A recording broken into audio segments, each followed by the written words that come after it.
하나님의 말씀입니다. 내가 봄에 보좌에 앉으신 이의 오른손에 두루마리가 있으니 안팎으로 썼고 7인으로 봉하였더라. 또 봄에 힘있는 천사가 큰 음성으로 외치기를 누가 그 두루마리를 펴며 그 인을 떼기에 합당하냐 하나 하늘 위에나 땅 위에나 땅 아래에 능히 그 두루마리를 펴거나 보거나 할 자가 없더라. 그 두루마리를 펴거나 보거나 하기에 합당한 자가 보이지 아니하기로 내가 크게 울었더니 장로 중에 한 사람이 내게 말하되 울지 말라. 유대 지파의 사자 다윗의 뿌리가 이겼으니 그 두루마리와 그 7인을 떼시리라 하더라. 내가 또 보니 보좌와 네 생물과 장로들 사이에 한 어린 양이 서 있는데 일찍이 죽임을 당한 것 같더라. 그에게 7뿔과 7눈이 있으니 이 눈들은 온 땅에 보내심을 받은 하나님의 7영이더라. 그 어린 양이 나와서 보좌에 앉으신 이의 오른손에서 두루마리를 취하시니라. 그 두루마리를 취하심에 네 생물과 24 장로들이 그 어린 양 앞에 엎드려 각각 검은 고와 향이 가득한 금 대접을 가졌으니 이 향은 성도의 기도들이라. 그들이 새 노래를 불러 이르되 두루마리를 가지시고 그 인봉을 떼기에 합당하시도다.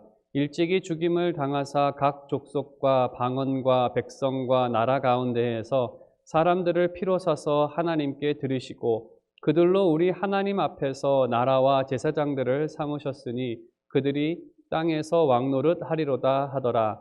내가 또 보고 들음에 보좌와 생물들과 장로들을 둘러선 많은 천사의 음성이 있으니 그 수가 만만이요 천천이라.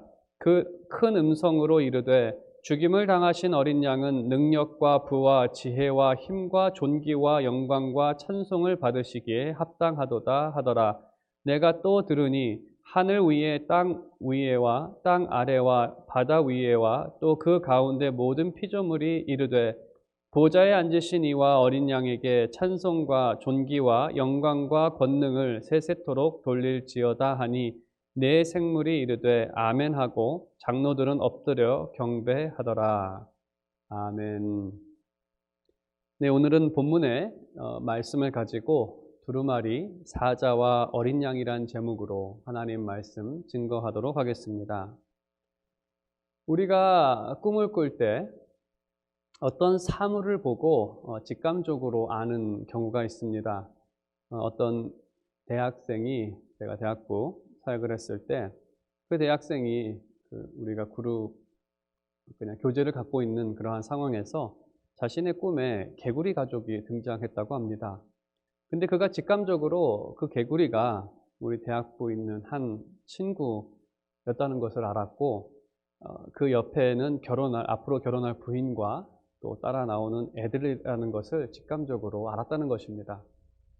그 개구리 가족 4마리가 전혀 그 친구와는 닮지 않았는데 꿈에서는 그냥 직감적으로 그 개구리가 그 친구라는 것을 그냥 알았다는 겁니다. 닮지도 않았지만 그 직감을 확신할 수 있는 이유, 그것은 우리는 알 수는 없습니다.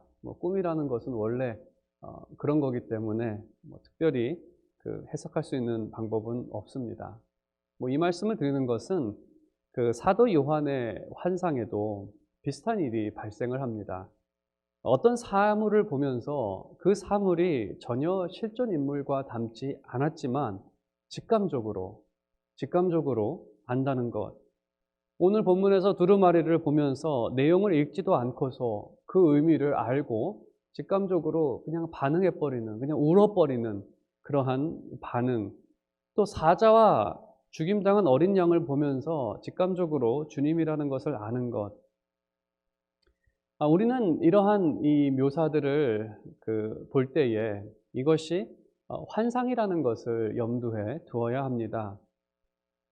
당연히 우리가 꾸는 꿈과 다른 점은 하나님께서 보여주신 환상이십니다. 그렇기 때문에 이것은 하나님의 말씀이고 또 말씀을 전달하는 방법은 어떤 우리의 마치 꿈처럼 이성적으로 뭔가 맞아떨어지는 것은 아닙니다. 지난주에도 시각적 비유라는 것을 말씀을 드렸듯이 여기서 묘사되는 그림이 전달하는 그 메시지를 우리가 파악을 해야 합니다. 그럼 오늘 본문에 등장하는 이 모습들, 시각적으로 보이는 것들을 우리가 한 가지씩 살펴보도록 하겠습니다. 그리고 계시록에서 이 시각적 비유를 해석할 때에는 우리 인간의 직감을 사용하면 절대로 안 됩니다. 이 말씀은 성경의 일부이기 때문에 구약 말씀과 또 성경 전체 내용에 비추어서 이 비유들을 살펴볼 때 우리가 한 가지씩 해석할 수 있습니다. 1절을 보게 되면 양면에 글이 기록된 두루마리가 등장을 합니다. 당시 두루마리는 양가죽의 한 면을 매끈하게 또 이렇게 펴서 만든 종이입니다. 양피지라고 보통 부르는데, 그래서 이게 양가죽으로 만들었기 때문에 그 털이 있었던 부분에는 글을 적을 수가 없습니다. 그래서 두루마리는 보통 한 면만 사용을 합니다.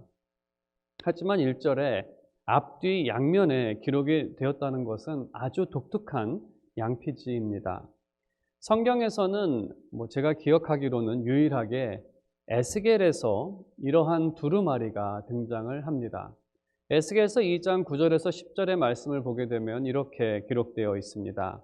내가 보니 보라, 한 손이 나를 향하여 펴지고 보라, 그 안에 두루마리 책이 있더라. 그가 그것을 내 앞에 펴시니 그 안팎에 글이 있는데 그 위에 애가와 애곡과 재앙의 말이 기록되었더라. 양피지를 받았는데 주님께서 그것을 펴주셨다는 것입니다. 그리고 그곳에 어떤 내용이 기록되어 있는지 언급하고 있습니다. 계시록의 두루마리는 이 에스겔에 비춘 말씀입니다. 선지자 에스겔은 하나님의 명령에 따라 이 두루마리를 받고 또 하나님께서 그 두루마리를 먹으라고 하셔서 이 두루마리를 받아 먹습니다. 실제로 두루마리를 받아 먹는 것은 그게 가능할지 좀 궁금한 일인데, 이것은 환상이기 때문에 실제로 일어난 일은 아닙니다. 그럼 이 먹었다라는 이 의미를 우리가 생각해 봐야 하는데, 두루마리를 먹었다는 의미는 하나님의 말씀이 에스겔 속에 있다는 것입니다. 다른 말로 하면 하나님께서 에스겔의 속에, 뱃속에, 마음속에 자신의 말씀을 두었다는 것입니다. 그래서 그의 입술을 통해 선포된 말씀은 속에서부터 나온 말씀이기 때문에 하나님의 말씀이라는 사실을 우리에게 전달하고 있습니다. 두루마리라는 것은 바로 하나님의 계획이 기록되어 있고, 에스겔은 이 말씀을 받고 하나님의 그 계획을 선포하기 시작합니다. 에스겔이 받았던 두루마리의 내용은 이스라엘이 당할 심판과 그것으로 인한 백성들의 슬픈 노래, 애가가 기록이 되어 있었습니다. 계시록에 오늘 등장한 이 두루마리도 하나님의 계획이 기록된 말씀입니다.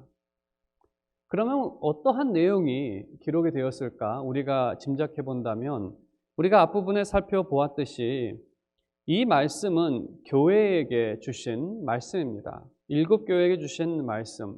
그래서 7교회에 주셨다라는 이 사실과 또 요한계시록의 전체 내용을 생각할 때 두루마리의 내용은 교회를 위한 구원 계획이 기록되었다고 짐작할 수 있습니다.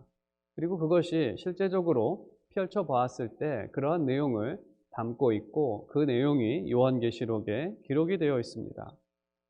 하지만 이 두루마리가 에스겔의 두루마리와 다른 점은 인이 붙여졌다는 것입니다. 그것도 7개나 붙여져 있습니다. 여러분의 이해를 돕기 위해 사진을 띄워봅니다. 영화에서나 볼 수 있는 인인데, 인이라는 것은 보는 사람의 표식이 그려져 있습니다. 그리고 인을 붙이는 목적은 수신자만 열어볼 수 있도록 하기 위함입니다.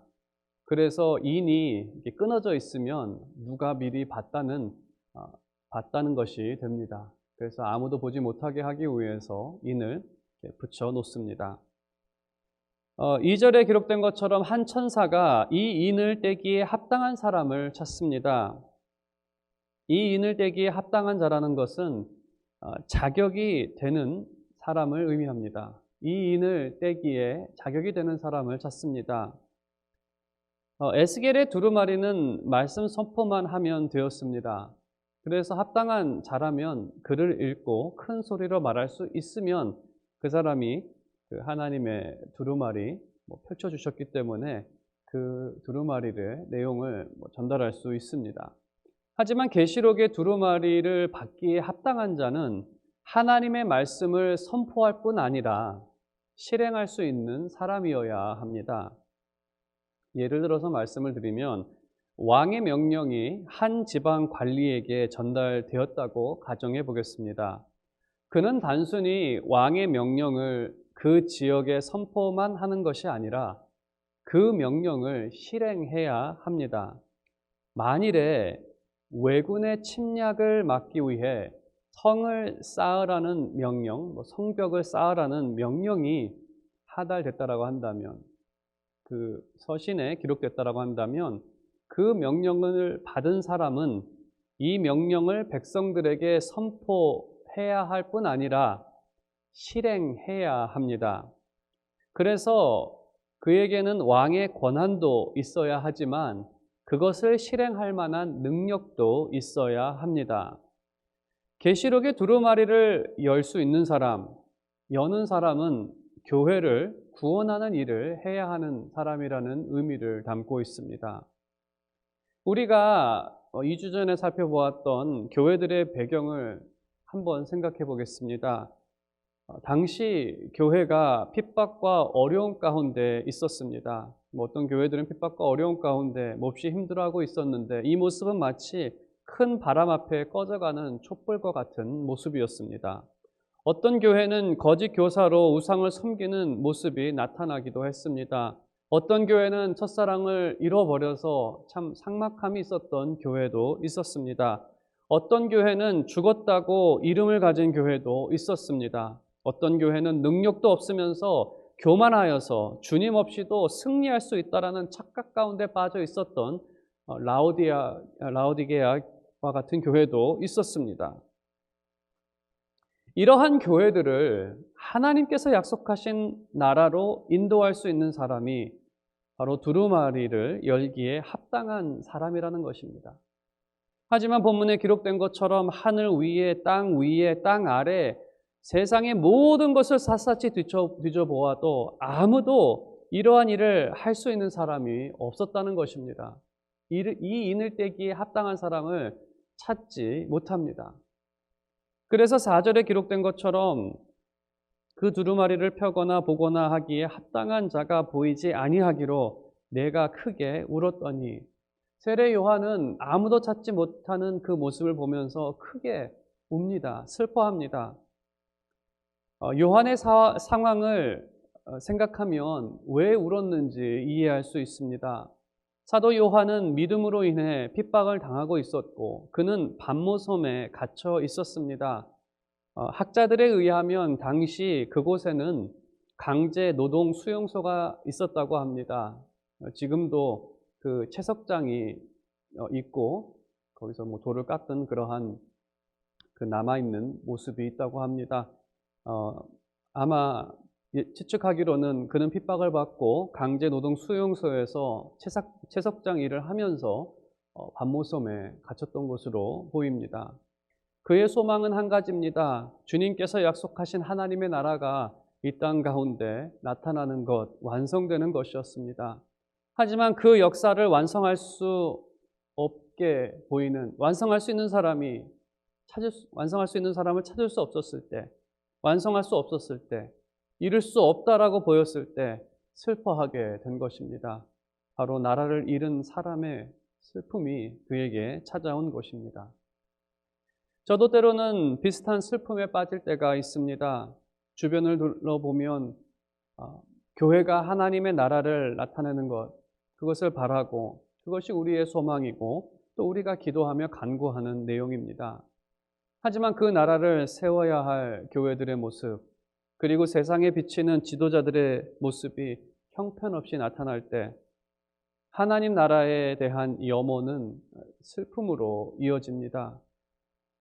현재의 교회의 모습만을 생각한다면 이것이 슬픔이 되는 것은 너무나 당연합니다. 특히 하나님의 나라를 바라는, 특별히 그 일을 위해 순교를 당하는 그러한 사람들, 죽음 앞에 있는 사람들을 생각하면 더욱더 그렇습니다. 사도 요한은 교회를 위한 하나님의 역사를 완수할 자가 없으므로 슬퍼합니다. 그때 5절을 보게 되면 한 장로가 요한을 위로합니다. 그리고 이 일을 할 수 있는 합당한 한 사람을 가리킵니다.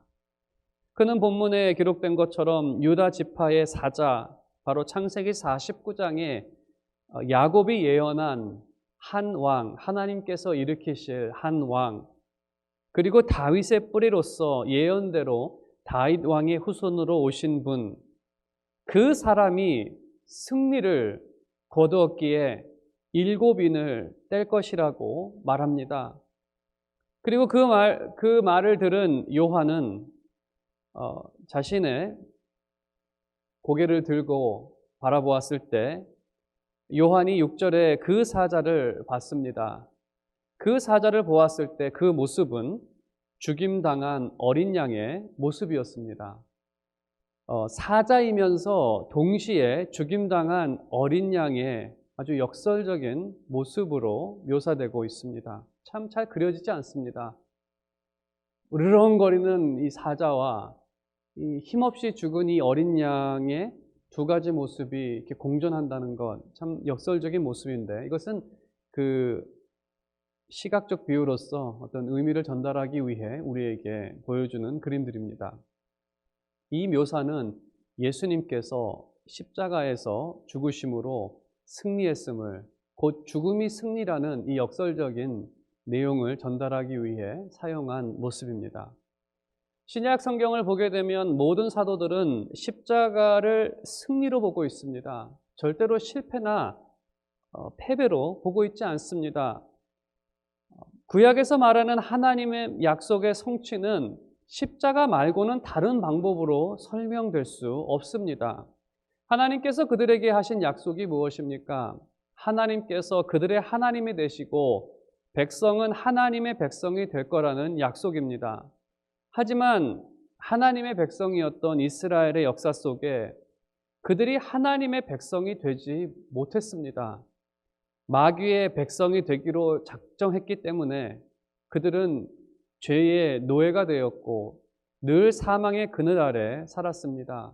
그들은 지속적으로 하나님께 불순종하고 마귀의 소리를 듣고 하나님께 불순종하고 하나님의 진노를 자청하며 살았던 삶이었습니다. 하나님께서 죄와 사망의 노예가 된 사람들을 자신의 백성으로 삼으시기 위해서는 그들에게 죄와 사망으로부터 자유를 주셔야 했습니다. 그래서 십자가를 통해 그 자유를 주신 것입니다. 마치 유월절 어린 양의 보혈이 이스라엘의 자유가 되었듯이 십자가는 하나님의 백성들이 자유를 얻게 된 그러한 사건, 그러한 이유입니다. 그래서 신약의 사도들은 죄와 사망의 문제를 해결한 십자가를 약속의 성취로 또 하나님의 승리로 보았던 것입니다. 승리한 사자와 죽임당한 어린 양의 역설적인 모습이 동시에 나타난 이 모습은 바로 죽임당하심이 곧 승리라는 사실을 우리에게 전달하고 있습니다. 그리고 그 5절에 그리고 6절에 기록된 것처럼 그에게는 7뿔과 7눈이 있습니다. 그리고 7눈은 하나님의 7영이라고 설명하고 있는데 7뿔이라는 것은 뿔은 일반적으로 왕의 능력과 권세를 의미합니다. 그리고 높임과 존귀를 나타날 때도 있습니다. 오늘 본문에서는 능력을 말하고 있습니다. 그리고 7눈, 또 7영은 모든 것을 알고 있다는 것입니다. 이곳에 7을 사용한 것은 7은 완전수인데, 그래서 7뿔과 7눈은 그 주님의 전능하심과 전지하심, 능력이 무한하심과 그 지혜와 지식이 무한하심을 말하고 있습니다. 또한 구절을 보게 되면 이분이 이 일을 하기에 합당한 이유를 우리가 추가적으로 알 수가 있는데, 그것은 그의 죽음을 통해 각 족속과 방언과 백성과 나라 가운데에서 사람들을 피로 사서 하나님께 드리시고, 그는 이스라엘뿐 아니라 모든 족속과 방언의 사람들, 우리 한국어를 사용하는 한국 사람들도 자신의 보혈로 사서 하나님의 백성, 하나님의 것이 되게 하셨기 때문이라고 말합니다. 그래서 그분이 교회의 최종적인 완성을 위해 하나님의 사명을 맡으시는 것이 합당하다는 것입니다. 이것은 너무나도 기쁜 소식입니다. 왜냐하면 교회의 운명이 사람에게 달려있지 않기 때문입니다. 만일에 교회의 운명이 사람에게 달려있다고 한다면 정말 우리는 요한이 앞에서 보였던 것처럼 통곡할 수밖에 없을 것입니다. 특히 이 세대를 바라보면서 우리는 통곡할 수밖에 없었을 것입니다. 하지만 너무나 기쁜 소식은 교회의 운명이 사람에게 달려있지 않다는 것입니다. 그리고 이 교회의 운명이 바로 주님께, 교회의 앞으로의 이 운명이 주님께 달려있기 때문에, 그 이유는 주님은 교회를 위해 목숨을 바칠 정도로 교회를 사랑하시는 분이시기 때문에 그렇습니다. 그리고 그는 능력과 지혜가 완전하신 분이기 때문에 우리는 확신과 또 참된 소망 가운데 살아갈 수 있습니다. 그래서 교회들의 모습을 볼 때 낙심되는 마음이 생기지만 주님을 바라볼 때 모든 염려와 슬픔이 소망과 기쁨으로 변화가 되어집니다. 그래서 이런 분은, 우리 주님을 바라볼 때 자연적으로 나오는 반응은 찬양입니다. 오늘 말씀 이 하반부에 8절 이하로 계속해서 등장하는 것은 찬양입니다. 이 두루마리를 취하시는 주님을 보고 네 생물이 찬양하고 24장로가 찬양을 하고, 또 그들을 둘러싼 수많은 천사들, 만만과 천천의 천사들이 새 노래로 하나님께 찬양을 올립니다. 성경에서 새 노래라는 것은 하나님께서 새로운 일을 이루실 때 부르는 찬양을 말합니다. 성경에 기록된 첫 새 노래는 모세 시대 때 불렀던 노래입니다. 모세 시대 때 그들이 홍해를 건너고 하나님께서 홍해에서 그들을 구원하시고 애굽 군대를 멸절하셨을 때 그들은 미리암의 인도에 맞춰 하나님께 찬양을 부릅니다. 그들이 하나님의 새로운 구원의 역사를 경험하고 찬양을 불렀습니다. 바로 이것이 새 노래입니다. 새 노래라는 것은 하나님께서 새로운 구원의 역사, 하나님께서 약속하신 구원의 새로운 한 스텝을 더 또 새로운 일을 하셨을 때 그 화답하며 불렀던 것이 바로 이 새 노래의 찬양입니다. 예수 그리스도께서 죽으심으로 구원을 완성하셨을 때 새 노래가 울렸습니다. 구원의 새로운 역사가 완성하셨기 때문에 불렸던 노래입니다. 그리스도께서 부활하셨을 때 새 노래가 울렸습니다. 구원의 새로운 역사였기 때문입니다. 그리고 여기서 새로운 노래는 이전에 하나님께서 행하신 그 구원의 역사들을 다시 한번 기억하는 그러한 노래가 되기도 하지만, 주님께서 교회를 최종 승리로 이끄시기 위해 그들의 목자가 되신 구원의 새로운 역사를 찬양하는 노래이기도 합니다. 교회는 광야라는 이 세상을 살면서 날마다 새 노래로 화답을 합니다. 그것은 날마다 주님께서 새로운 역사를 이어가시기 때문입니다. 믿는 자를 더하셔서 백성을 구원하시는 일, 교회의 목자로서 날마다 그들에게 새로운 은혜를 주시는 일, 주님은 오늘도 우리의 선한 목자로서 팬데믹 기간에도 날마다 우리에게 새로운 은혜를 베풀고 계십니다.